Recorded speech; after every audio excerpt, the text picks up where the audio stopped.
Hello friend, स्वागत है आपका मेरे यूट्यूब चैनल ऑनलाइन स्टडी पे। तो प्राचीन इतिहास के इस सीरीज में आज हम गुप्त साम्राज्य के पार्ट 1 वीडियो में 50 महत्वपूर्ण प्रश्न डिस्कस करेंगे जो कि प्रीवियस ईयर पीसीएस, सीजीएल या फिर अन्य कॉम्पिटिटिव एग्जाम्स में पूछे गए हैं तथा आने वाले विभिन्न प्रतियोगी परीक्षाओं में जिन प्रश्नों की आने की संभावना है, तो आज हम उन्हीं सारे प्रश्नों को डिस्कस करेंगे। तो प्राचीन भारत में मौर्य साम्राज्य के बाद यदि कोई बड़ा साम्राज्य उभर कर सामने आया तो वह था गुप्त साम्राज्य। तो अभी तक हमने गुप्त साम्राज्य के पहले तक के सारे महत्वपूर्ण प्रश्न डिस्कस कर लिए हैं, और अगर आपने अभी तक उन वीडियोज को नहीं देखा है तो प्लेलिस्ट चेक कीजिए या फिर डिस्क्रिप्शन में भी उन वीडियोज का लिंक दे दिया गया है, तो आप वहाँ से भी उन वीडियोज को देख सकते हैं। तो आइए शुरू करते हैं आज का वीडियो। आज के वीडियो का जो पहला प्रश्न है वह है, गुप्त साम्राज्य का संस्थापक कौन था? तो जो इसका सही आंसर है वो है श्रीगुप्त, और जो इसका शासनकाल था वह 240 ईस्वी से लेकर 280 ईस्वी तक था। और श्रीगुप्त ने महाराज की उपाधि धारण की थी, जिससे पता चलता है कि यह किसी शासक के अधीन शासन करते थे। अगला प्रश्न है, गुप्त किसके सामंत थे? तो जो इसका सही आंसर होगा ये कुषाणों के सामंत थे, और जब कुषाणों का पतन हो जाता है तो उसके बाद से गुप्त साम्राज्य का उदय होता है। अगला प्रश्न है, श्रीगुप्त के बाद अगला गुप्त शासक कौन हुआ? तो जिसका सही आंसर होगा वह श्रीगुप्त का लड़का घटोत्कच गुप्त। यह 280 ईस्वी से लेकर 319 ईस्वी तक शासन करता है, और यह श्रीगुप्त के बाद अगला गुप्त शासक होता है, और इसने भी महाराज की उपाधि धारण की थी। इस तरह से श्रीगुप्त और घटोत्कच गुप्त दोनों पूर्ण स्वतंत्र शासक नहीं थे। अगला प्रश्न है, गुप्त साम्राज्य का वास्तविक संस्थापक किसे माना जाता है? तो जो इसका सही आंसर होगा वह होगा चंद्रगुप्त प्रथम को, जिसका शासनकाल 319 ईस्वी से लेकर 335 ईस्वी तक था। तो इसे ही गुप्त साम्राज्य का वास्तविक संस्थापक माना जाता है, और ये गुप्त साम्राज्य का पहला स्वतंत्र एवं शक्तिशाली शासक था, और इसने महाराजा धीराज की उपाधि धारण की, और साम्राज्य मगध से इलाहाबाद तक इसने विस्तार किया था। तो यहाँ पर कंफ्यूज होने की आपको ज़रूरत नहीं है, ये चंद्रगुप्त प्रथम है जो कि गुप्त वंश के वास्तविक संस्थापक कहे जाते हैं। और जबकि हमने मौर्य साम्राज्य में पढ़ा था कि मौर्य जो साम्राज्य की स्थापना करते हैं वह चंद्रगुप्त मौर्य होते हैं। तो नाम लगभग सेम है, लेकिन इनको चंद्रगुप्त प्रथम कहा जाता है और उनको चंद्रगुप्त मौर्य कहा जाता है। अगला प्रश्न है, गुप्त शासकों की दरबारी भाषा क्या थी? तो जो इसका सही आंसर होगा इनकी दरबारी भाषा थी संस्कृत। अगला प्रश्न है, किस गुप्त शासक ने गुप्त संवत चलाया? तो इसका सही आंसर होगा चंद्रगुप्त प्रथम। अपने राज्याभिषेक की तिथि 319 ईस्वी में इन्होंने गुप्त संवत चलाया था। तो चंद्रगुप्त प्रथम ने अपने राज्याभिषेक की तिथि 319 ईस्वी में गुप्त संवत चलाया, जो कि गुप्त काल तक ही प्रचलित रहा। दोस्तों, हमने मौर्योत्तर काल के पार्ट 2 वीडियो में शक संवत को पढ़ा था, जिसको कनिष्क ने 78 ईस्वी में चलाया था। तो इस तरह से गुप्त संवत और जो शक संवत दोनों के बीच का जो अंतर रहा वह 241 वर्षों का अंतर रहा है।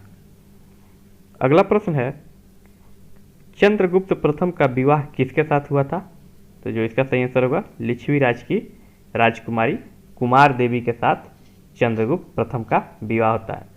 तो राजकुमारी कुमार देवी के साथ विवाह कर लिच्छवियों की सहायता से चंद्रगुप्त प्रथम ने अपना साम्राज्य विस्तार किया और अपनी शक्ति बढ़ाई, और विवाह के पश्चात उन्हें वैशाली राज्य प्राप्त हुआ, और चंद्रगुप्त प्रथम ने अपने स्वर्ण सिक्कों पर अपना तथा कुमार देवी का नाम भी खुदवाया था। आगे बढ़ते हैं दोस्तों। अगला प्रश्न है, किस गुप्त शासक ने सबसे पहले चांदी के सिक्के चलवाए थे? तो इसका सही आंसर होगा चंद्रगुप्त प्रथम ने सबसे पहले चांदी के सिक्के चलवाए थे। अगला प्रश्न है, चंद्रगुप्त प्रथम के बाद गुप्त साम्राज्य का अगला शासक कौन हुआ? तो इस चंद्रगुप्त प्रथम का लड़का जो था समुद्रगुप्त, जिसका शासनकाल 335 ईस्वी से 375 ईस्वी तक था। ये चंद्रगुप्त के बाद गुप्त वंश का अगला शासक बना। तो समुद्रगुप्त ने एक विशाल साम्राज्य की स्थापना की, जो उत्तर में हिमालय से दक्षिण में विंध्य पर्वत तक तथा पूर्व में बंगाल की खाड़ी से लेकर पश्चिम में पूर्वी मालवा तक विस्तृत था। अगला प्रश्न है, किस गुप्त शासक ने आर्यावर्त तथा दक्षिणावर्त के 12 शासकों को पराजित किया? तो इसका सही आंसर होगा समुद्रगुप्त। अगला प्रश्न है, किस इतिहासकार ने समुद्रगुप्त को भारत का नेपोलियन कहा? तो इसका सही आंसर होगा विंसेंट स्मिथ ने ही समुद्रगुप्त को भारत का नेपोलियन कहा है। अगला प्रश्न है, किस गुप्त शासक ने सर्वराज्योच्छेता यानी कि सभी राजाओं को उखाड़ फेंकने वाला की उपाधि धारण की? तो इसका जो सही आंसर होगा वह होगा समुद्रगुप्त। इसके अलावा समुद्रगुप्त ने कविराज, पराक्रमांक, अप्रतिरथ, परम भागवत इत्यादि उपाधि धारण की थी। अगला प्रश्न है, प्रयाग प्रशस्ति का संबंध किस गुप्तकालीन शासक से है? तो जो इसका सही आंसर होगा समुद्रगुप्त। और ये प्रयाग प्रशस्ति है कहाँ? तो नाम से ही आपको अंदाजा लग गया होगा कि यह प्रयागराज जो कि वर्तमान के उत्तर प्रदेश में है। तो प्रयाग प्रशस्ति में समुद्रगुप्त के विजय अभियानों का उल्लेख है। इसमें समुद्रगुप्त को एक महान विजेता तथा संपूर्ण पृथ्वी को विजय करने वाला शासक बताया गया है। अगला प्रश्न है, प्रयाग प्रशस्ति अभिलेख का लेखक और समुद्रगुप्त का दरबारी कवि कौन था? तो जो इसका सही आंसर होगा वह होगा हरिसेन, जो कि समुद्रगुप्त का दरबारी कवि था। और प्रयाग प्रशस्ति जो अभिलेख था उसके लेखक भी हरिसेन ही था। आगे बढ़ते हैं दोस्तों। अगला प्रश्न है, समुद्रगुप्त की पत्नी का क्या नाम था? तो जो इसका सही आंसर होगा दत्त देवी नाम था। और एरण अभिलेख जो कि मध्य प्रदेश के सागर जिला में स्थित है, इसी अभिलेख में समुद्रगुप्त की पत्नी का नाम दत्त देवी अंकित है। अगला प्रश्न है, किस अभिलेख में सर्वप्रथम भारतवर्ष का उल्लेख मिलता है? तो जो इसका सही आंसर होगा वह होगा प्रयाग प्रशस्ति अभिलेख में सर्वप्रथम भारतवर्ष का उल्लेख मिलता है। अगला प्रश्न है, किस गुप्त शासक को उसके सिक्कों पर उसे वीणा बजाते हुए दिखाया गया है? तो इसका सही आंसर होगा समुद्रगुप्त। और इससे समुद्रगुप्त के संगीत प्रेमी होने का साक्ष्य मिलता है। और समुद्रगुप्त विजेता के साथ साथ कवि, संगीतज्ञ एवं विद्या का संरक्षण भी था। अगला प्रश्न है, श्रीलंका के राजा मेघवर्मन ने किस स्थान पर भगवान बुद्ध का मंदिर बनवाने के लिए समुद्रगुप्त से अनुमति मांगी थी? तो इसका सही आंसर होगा बोधगया, जो कि बिहार में है। यहीं पे भगवान बुद्ध का मंदिर बनवाने के लिए श्रीलंका के राजा मेघवर्मन ने समुद्रगुप्त से अनुमति मांगी थी। अगला प्रश्न है, समुद्रगुप्त के बाद गुप्त राज गद्दी पर कौन बैठा? तो इसका सही आंसर होगा रामगुप्त, जो कि इसका बड़ा लड़का था। और विशाख दत्त द्वारा रचित देवी चंद्रगुप्तम नाटक से हमें पता चलता है कि समुद्रगुप्त के बाद उसका बड़ा बेटा रामगुप्त गद्दी पर बैठा। लेकिन रामगुप्त जो था वह बहुत ही निर्बल और कायर शासक था और वह शकों द्वारा पराजित हुआ था और अपनी पत्नी ध्रुव देवी को शकों को देने को तैयार हो गया था। लेकिन रामगुप्त का छोटा भाई चंद्रगुप्त द्वितीय बड़ा ही वीर एवं स्वाभिमानी व्यक्ति था और यह ध्रुव देवी के वेश में शक राजा के पास गया और उसको मार दिया। फिर अपने बड़े भाई रामगुप्त की भी हत्या कर उसकी पत्नी ध्रुव देवी से विवाह कर लिया और गुप्त वंश का शासक बन बैठा।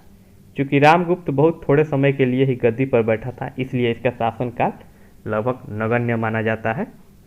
अगला प्रश्न है, तांबे का सिक्का जारी करने वाला पहला गुप्त शासक कौन था? तो इसका सही आंसर होगा रामगुप्त ने तांबे के सिक्के जारी किए थे। जबकि हमने पढ़ा है कि जो चंद्रगुप्त प्रथम जो थे वह चांदी के सिक्के जारी करने वाला प्रथम गुप्त शासक था। आगे बढ़ते हैं दोस्तों। अगला प्रश्न है, चंद्रगुप्त द्वितीय इनका शासनकाल 375 ईस्वी से 415 ईस्वी ने विक्रमादित्य की उपाधि कब धारण की थी? तो जो अंतिम शक शासक रुद्र सिंह तृतीय को पराजित करने के उपरांत जो चंद्रगुप्त द्वितीय जो थे वह विक्रमादित्य के उपाधि धारण करते हैं। और दोस्तों जो विक्रमादित्य का अर्थ होता है वह होता है पराक्रम का सूर्य। और इसके अलावा इन्होंने परम भागवत, विक्रमांक इत्यादि उपाधि जो थी वह धारण किया था। और शकों को पराजित करने के पश्चात चंद्रगुप्त द्वितीय विक्रमादित्य ने चांदी के सिक्के भी चलवाए थे। आगे बढ़ते हैं।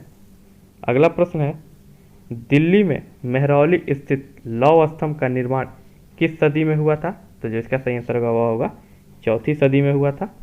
अगला प्रश्न है, दिल्ली के लौह स्तंभ पर खुदे हुए अभिलेख में चंद्र नामक राजा की कीर्ति का वर्णन किया गया है। तो इसकी पहचान किस राजा से की गई है? तो चंद्रगुप्त द्वितीय विक्रमादित्य से ही इसकी पहचान की गई है। अगला प्रश्न है, चंद्रगुप्त द्वितीय विक्रमादित्य ने वैवाहिक संबंध स्थापित करके अपने साम्राज्य का विस्तार किस प्रकार किया था? तो इन्होंने नाग राजकुमारी कुबेर नागा के साथ विवाह करके नागवंश के साथ वैवाहिक संबंध स्थापित किया और बाद में अपनी पुत्री प्रभावती गुप्त का विवाह वाकाटाक वंश के राजा रुद्रसेन द्वितीय से और इनका जो पुत्र था कुमारगुप्त प्रथम, उसका विवाह इन्होंने कदम्ब शासक काकुत्स्थवर्मन की पुत्री से किया था। और इन्होंने एक और विवाह किया था जो कि रामगुप्त की पत्नी जो थी द्रुदेवी, उसके साथ भी इन्होंने विवाह किया था। तो इस प्रकार इन्होंने वैवाहिक संबंध स्थापित करके अपने साम्राज्य का विस्तार किया। अगला प्रश्न है, चीनी यात्री फाहयान किसके शासनकाल में भारत आया था? तो चंद्रगुप्त द्वितीय विक्रमादित्य के शासनकाल में ही चीनी यात्री फाहयान भारत आया था। तो दोस्तों आज का वीडियो यहीं पर समाप्त होता है। तो आज हमने गुप्त वंश के 25 महत्वपूर्ण प्रश्न डिस्कस किए जो कि चंद्रगुप्त प्रथम से लेके और चंद्रगुप्त द्वितीय विक्रमादित्य तक के जितने भी महत्वपूर्ण प्रश्न हैं वो हमने आज के इस वीडियो में डिस्कस किया। इसके बाद से फिर हम देखेंगे अगले वीडियो में कि जो चंद्रगुप्त द्वितीय के जो नवरत्न होते हैं उनसे महत्वपूर्ण प्रश्न और जो भी आने वाले गुप्त वंश के जो भी शासक थे तो उनके भी महत्वपूर्ण प्रश्न हम अगले वीडियो में डिस्कस करेंगे। तो उम्मीद है आज का वीडियो आपको अच्छा लगा होगा। तो कमेंट करके बताएं आज का वीडियो आपको कैसा लगा, और अगर यह वीडियो आपको अच्छा लगा है तो चैनल को लाइक करें, दोस्तों में शेयर करें और सब्सक्राइब करें ताकि हमारे जितने भी आने वाले वीडियो हैं वो आपको आसानी से प्राप्त हो सके। तो पूरा वीडियो देखने के लिए आपका बहुत बहुत धन्यवाद।